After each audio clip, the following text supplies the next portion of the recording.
Hello and welcome back to another Warhammer 3 video we have for today. In this video, we'll be going over every unit that's been confirmed so far in the Tide of the Torment DLC, as well as everything from the recent trailer, the dev chats, and any other unit CA might have confirmed already. And with that said, let's get into the video. First up is the High Elves and their legendary lord, Sea Lord Aslan, an elf prince leading the Othwan navy against Chaos, all while seeking revenge on the Dark Elf Lokir Felart for leaving him for dead, as well as being merciless in nature, having dual-wield swords making him a great fighter in melee. And if you need a ranged unit in your army as well, his mount makes a great option. Speaking about his mount, that'd be the Lothran Skycutters, a flying chariot powered by magic being carried by giant eagles, coming in about 2 variants for standard archers and Eagle Claw Bolt Thrower, giving the High Elves a much needed mobile artillery that can fly, as well as be a mount for some heroes who need it. This next unit has been rumored since Warhammer 2 days, and that would be the Mirror Worm, a monstrous serpent-like creature, an aquatic cousin of the dragons, able to fight at sea and land. Being one of the many new monster units for the High Elves, you can see them in the trailer as well as the end of the trailer, getting us a good look at Silek One Eye, the Regiment Renowned version of the Mirror Worm, unless they make him a mount for the main lord, which I very much doubt. Continuing the trend of monster units, we have the Oceanids, a monstrous infantry unit being made up of water and having an eagle and horse head. We don't know too much about the unit, but you'll be needing magical attacks to fight them, so expect a high physical resistance and little armor.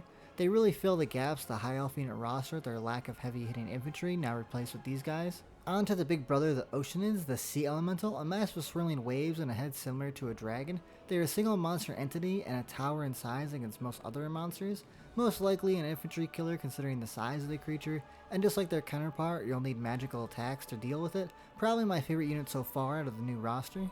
The generic hero they'll be getting is the Mist Mage, an armored wizard bringing a whole new spell lore called the Lore of Mist, able to boost your troops' stats as well as hide them from enemies, also having a Skycutter mount being able to fly around danger and still cast spells. I have a sneaking suspicion this similar to the Lord, they'll be able to summon the Oceanids as an ability. I'm unsure about the Sea Elemental, but definitely the Oceanids. The last unit for the High Elves I was able to confirm was the Ship Company, a sword and shield unit similar to the Bleak Swords on the Dark Elves. We don't have a whole lot of footage of them, but you can see them marching and fighting in the trailer. They're also behind Lokir Felhart when he takes on the High Elf Lord. Not too much to say about them, they are definitely very similar to the Bleak Swords, and it is safe to assume they'll be on the same tier as the average Spearman, or at least one above. Up next is Norsca's legendary lord, Sail the Faithless, once a Norscan chieftain now twisted by chaos. He is led by Paranoia and Hubris. He's a Chaos Sorcerer Lord, able to use many strong spells that can summon Nightmaw, a monstrous Chaos spawn, that can rip through the front lines like a wind spell. Sadly, it doesn't seem like Nightmaw will be a summon, instead he'll be a spell or a weapon for Sail to use, but we won't know for sure until the actual gameplay reveal next week. Their generic heroes, the Fimir Noble, will be good at taking out heavy infantry or needing to fight an enemy hero. They'll also be able to passively boost other Fimir in your army. Hopefully we can get more variations of Fimir to benefit from this new type of hero. Or we could also get a Fimir Lord, since we don't know exactly what generic Lord Norse is going to be getting just yet, but then again, we could also get FLC down the line, so I expect at least some more Fimir than just one in this Norscan DLC. And now we're on to the big beastie for Norsca, the Curse Etten, a giant monstrosity of 2 bickering heads merged together. One with a tiny arm and the other arm massive for combat. The longer they fight, the stronger they get. On top of all that, they also have access to low tier magic, so expect a few balance spells, as well as in the trailer we get a good look at their Regiment Renowned, called the Rune Collar. I assume it'll have better stats and spells of course. Probably my favorite unit so far of the Norscan roster. Onto the Chimera, a 3-headed flying monster that can spit fire. This unit is very versatile on the battlefield, able to take on many different units as well as being very fast going in and out of combat.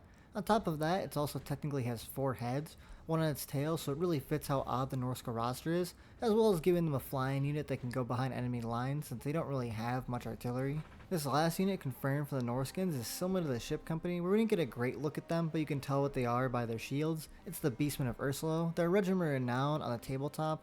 We don't know if they will be in the game. We also don't know if they're going to be a normal unit.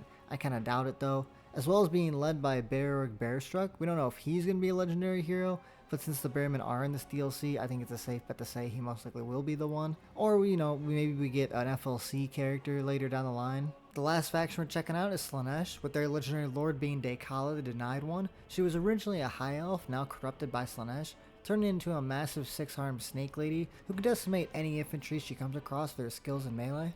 We don't exactly know how she'll play in the game just yet, but I assume, just like most of her roster, she'll be pretty good at fighting infantry and maybe armor piercing as well as poison.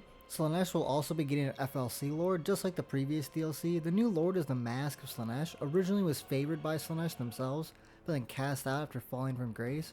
Like many other units on this list, we didn't get a great look at them in the trailer, but enough to know how they'll look in game. I don't exactly know how they'll play. I'll assume the whole dancing stuff will be like a boost to stats and whatnot, and maybe, you know, a campaign mechanic similar to what they've done with previous lords. With the trailer going by so fast, we also caught a glimpse of the legendary hero Steercar of the Swords Veneer. He's a Chaos Champion of Slaanesh, led by the armies of Chaos during the dreaded end times. Since we didn't get a good look at him, I found this miniature to get a better look at him.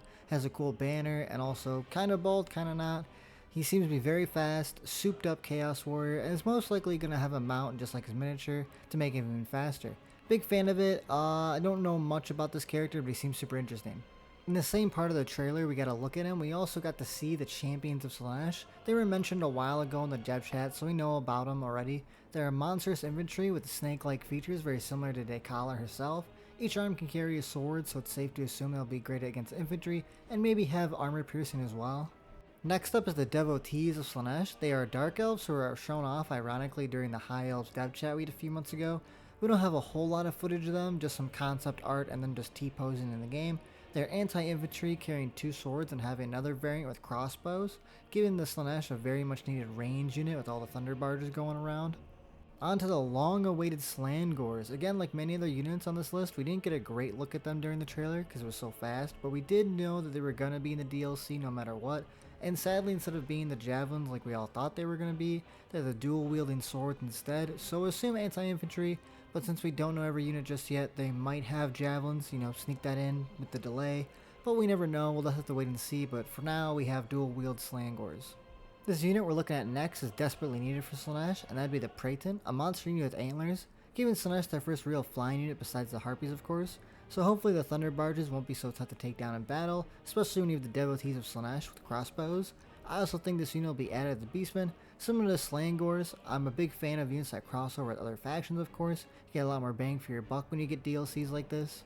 Finally, the last unit we have confirmed, and that would be the Pleasure Seekers, probably the most Slaanesh looking unit out of the entire DLC. And on top of it already being freaky looking, I will mention the freaky tail, so rest in peace all the Empire Spearmen who gotta fight these. But besides that, we also have the Devotees that will be riding them while carrying shields, and being anti-infantry, really filling out the roster compared to other units. That was every unit I was able to confirm for the Tide of Torment DLC. We will be getting gameplay on November 6th, so stay tuned for that on the channel, and let me know down below what your unit you're most excited for and any lore that you know about these, since I'm not a lore guy and I would love to know what they are. Thank you so much for watching the video, I really appreciate it. Leave a like and subscribe if you enjoyed the video, and I will see you guys next time.